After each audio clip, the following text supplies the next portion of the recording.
Hi, I'm Steven Uresco, and for today's restaurant adventure, we'll be rolling out on a culinary adventure to Hollywood, Florida, where there's a place that's serving up some real deal Indonesian fare.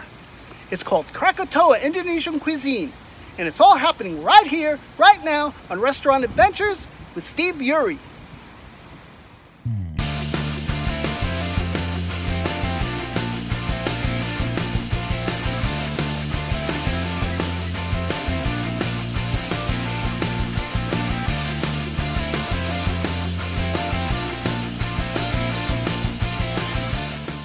Aside from friends who now live in Bali, I know very little about Indonesia. I am aware that the expansive archipelago is home to the largest Muslim population in the world, with Christian and Buddhist minorities making up the rest of the nation, along with a Hindu majority in Bali. So when I learned of an Indonesian restaurant in Hollywood, I wanted to try Indonesian cuisine, mostly to impress my Balinese friends. Back in 2017, partners John Anthony and Abe Mois, a chef originally from Indonesia, first opened Krakatoa Indonesian Cuisine as a brick-and-mortar restaurant. The small, slender bistro is located in the busy downtown area of Hollywood, on a boulevard lined with vibrant restaurants and bars. For this restaurant adventure, I was joined by my wife, Beverly.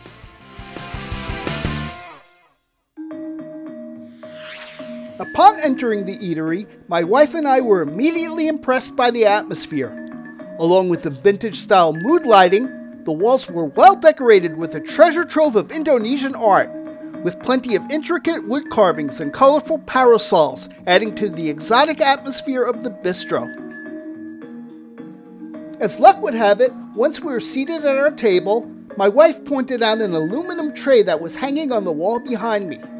As it turned out, it was autographed by one of my culinary idols, Guy Fieri, who had featured Krakatoa in one of his programs of diners, drive-ins, and dives. We started out our meal with a few appetizers. Our first was perkedel jagung. These were crispy deep-fried corn fritters served with a spicy sambal sauce and a sweet, thick molasses-like soy sauce. The fritters, combined with the spicy sambal, were fresh and hot and over the top. The next starter was the empek. This was almost like a fish dumpling cut into slices and served in a scrumptious sauce with peanuts, tomatoes, and bean sprouts. The blend of flavors made this appetizer exceptional. The next course was the soya sop soup. This was a big luscious bowl of vegetables, like bok choy and broccoli, and a robust broth that was loaded with succulent jumbo shrimp. The bowl was made festive with shredded carrots and shredded cabbage, and was heavy with spicy lemongrass and ginger.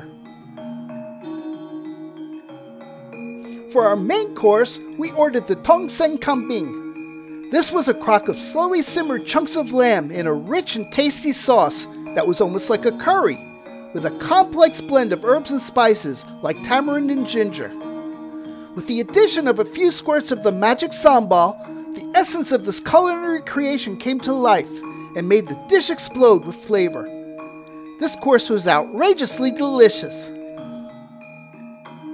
For our second main course, we ordered the opor. This was a sort of stew with chunks of chicken and a few pieces of incredibly buttery potatoes in a complex sauce of turmeric, lemongrass, coconut milk, and several other spices. Much like the tongsen kambing, the flavor was more subtle than in-your-face strong. However, once again, after a few squirts of sambal, the dish was elevated to new heights of flavor. Once we had completed our lavish feast, we ordered dessert. Called 6 Feet Under, this unusual confection came in a tiny clay flower pot with a sprig of mint poking out of a topping of crushed Oreos that resembled dark soil. Underneath was a rich and decadently sweet green-colored custard made from avocados. Buried on the bottom of this pot was a whole Oreo.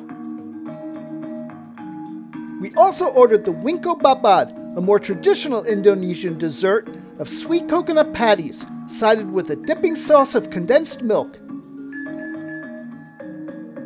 My wife and I enjoyed the ambiance, the decor, and the style of the food, which reminded us of mainland Southeast Asian cuisine, like Thai fare, with its use of lemongrass and other related spices and herbs.